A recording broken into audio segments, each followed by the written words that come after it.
यही सत्य है उसके निर्णय का। और मेरे जीवन का सत्य महर्षि?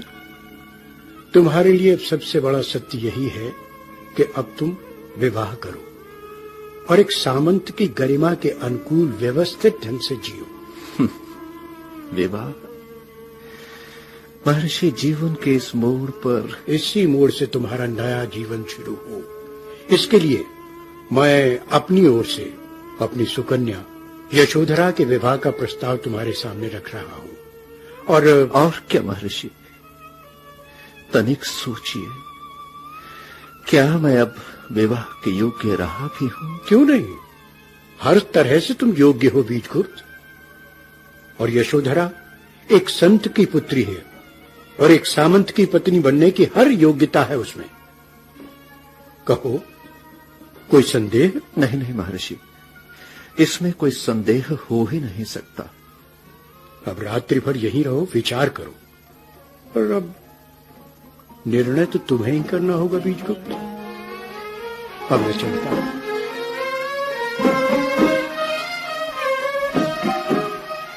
हाँ, निर्णय तो मुझे ही लेना होगा। चित्रलेखा अपना निर्णय ले सकती है तो मुझे भी अपना निर्णय लेने का अधिकार है। फिर यशोधरा में कमी भी क्या है? रूप, सौंदर्य, शील, संस्कार, सब कुछ तो है उसमें। मैं उसमें चित्रलेखा खोजूं ही क्यों? मुझे महर्षि का प्रस्ताव स्वीकार है।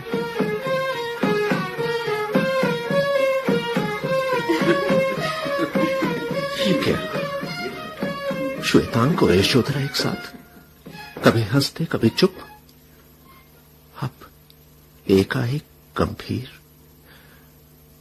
मैं भी तो सुनो। श्वेतांक, तुम स्वामी भक्त सेवक हो और इसलिए मेरे भी शुभ चिंतक हो ना। चलो अभी इतना ही मान लो कि मैं तुम्हारा शुभ चिंतक हूं। फिर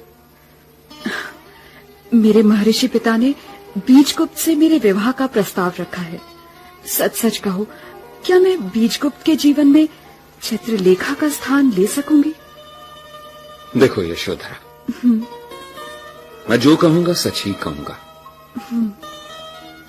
मेरे स्वामी तुम्हें सब कुछ दे सकते हैं, अपार सुख, हर संभव सुविधा, हर संभव सम्मान, किंतु चित्रलेखा का वो स्थान संभवता नहीं, किसी को भी नहीं। यदि तुम्हारे स्वामी मुझे वो स्थान ही नहीं दे पाए तो मैं शेष सब लेकर क्या करूंगी श्वेतांक? और वो स्थान मैं तुम्हें दे सकता हूं यशोधरा। हाँ? मैं तुम्हें मन से चाहता हूं यशोधरा। यदि इसे ही प्रेम कहते हैं तो मैं तुमसे प्रेम करता हूं। मैं तुम्हें पाना चाहता हूं, तुम्हें अपनाना चाहता हूं यशोधरा। क्या सच में श्वेतांक? पर इसके लिए तो तुम्हें अपने स्वामी से अनुमति लेनी होगी और मेरे पिता से आशीर्वाद। बोलो, लोगे ना? अब और क्या सुनो,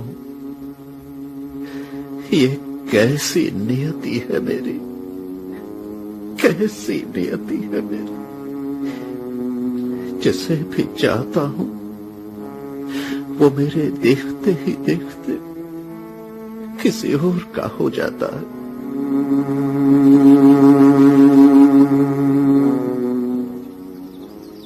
श्वेतांक, तुम तो कैसे हो? तुम कैसे हैं तुम्हारे स्वामी सामंत बीजगुप्त? क्या बताऊं विशाल देव, हाँ? देवी चित्रलेखा के जाने के बाद तो मेरे स्वामी की जैसे जीवन दिशा ही बदल गई। और देवी चित्रलेखा के आने के बाद मेरे स्वामी योगी कुमार गिरी की दिनचर्या ही बदल गई। योगी का ध्यान तो अब आठों पहर चित्रलेखा पर ही केंद्रित है। क्या? प्रतिपल जैसे उसके आसपास ही मंडराते हुए। एक योगी होते हुए भी? देखो देखो, योगी आ रहे हैं। मैं तो चला।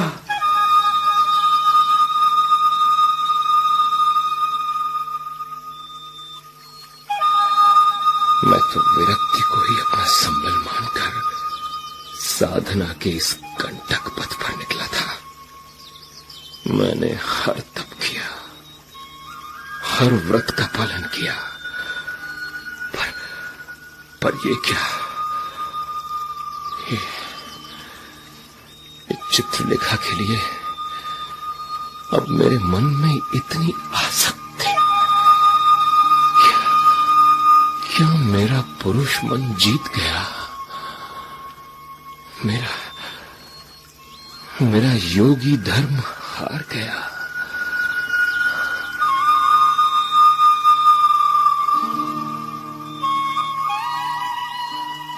मैं योगी के आश्रम में आकर भी अपने मन को कहां स्थिर कर पाई। इतना समय बीत जाने पर भी क्या मैं बीजगुप्त को एक पल के लिए भी भूल पाई? नहीं। और इन दिनों योगी के आचार व्यवहार में इतना परिवर्तन, मैं तो उसे देखते ही किसी अनिष्ट की आशंका में डूब जाती हूँ। रात्रि होती ही एक अज्ञात भय से कांपने लगती हूँ। हाँ, योगी, तुम इस समय यहाँ मेरी साधना स्थली में? हाँ चित्रलेखा, यही समझो, अब रहा नहीं जाता।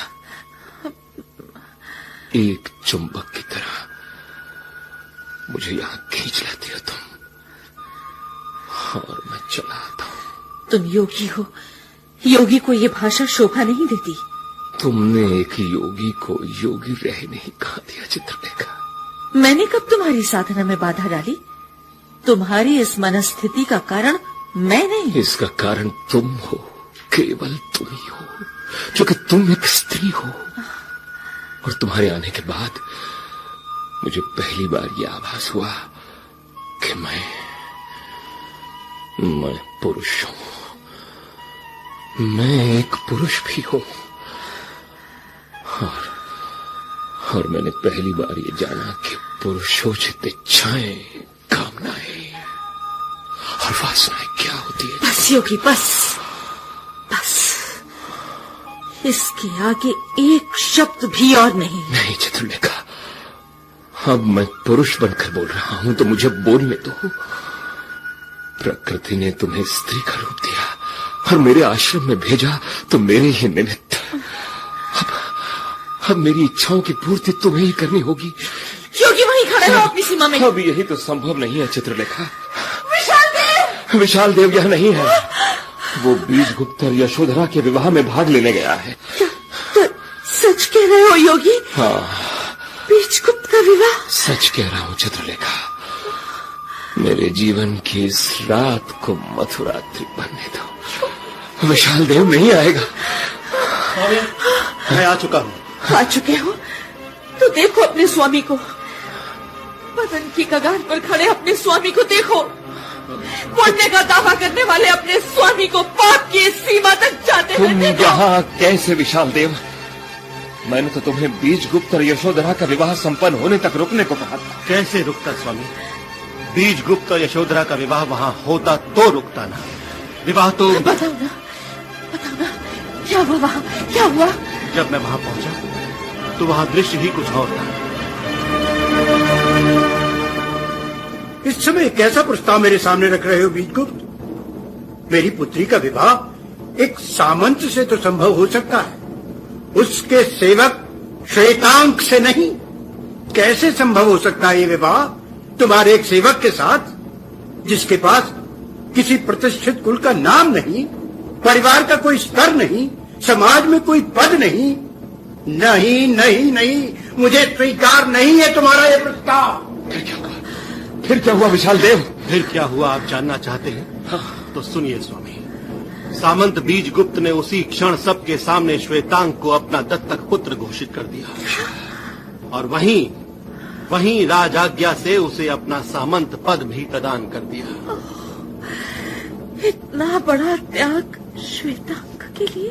हाँ देवी चित्रलेखा, क्योंकि आर्य बीजगुप्त जान चुके थे कि श्वेतांग और यशोधरा एक दूसरे को पवित्र मन से चाहते हैं। और इसलिए भी देवी चित्रलेखा क्योंकि वो जानते थे कि उनके मन में जो स्थान चित्रलेखा के लिए है वो किसी और को नहीं दे सकते। और अब वो वहां से जा रहे हैं, सब कुछ त्याग कर सदा सदा के लिए। अभी तो वो वहां है ना, अभी तो वो वहां है ना। अब देवी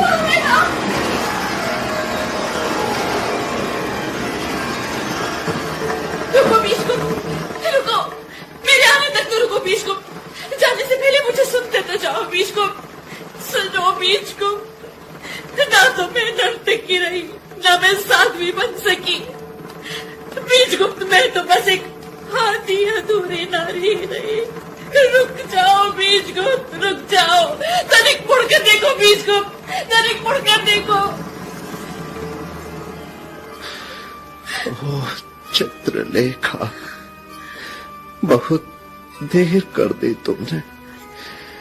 अब तो तुम्हें देने के लिए मेरे पास कुछ भी तो नहीं चित्रलेखा, नहीं बीचकुप्त, कुछ भी। मैं तो अब तुमसे तुम्हारे मन का वो स्थान मांगने भी नहीं आई जो सदा मेरा रहा। मैं तो तुम्हारे साथ साथ चलने का अधिकार भी खो बैठी। फिर भी बीचकुप्त, चित्रलेखा, फिर भी बीचकुप्त, मैं तुम्हारी परछाई बनकर तो चल सकती हूँ, तुम्हारे पीछे पीछे। बस अब यही चाहती है चित्रलेखा, यही चाहती है चित्रलेखा, तुम्हारा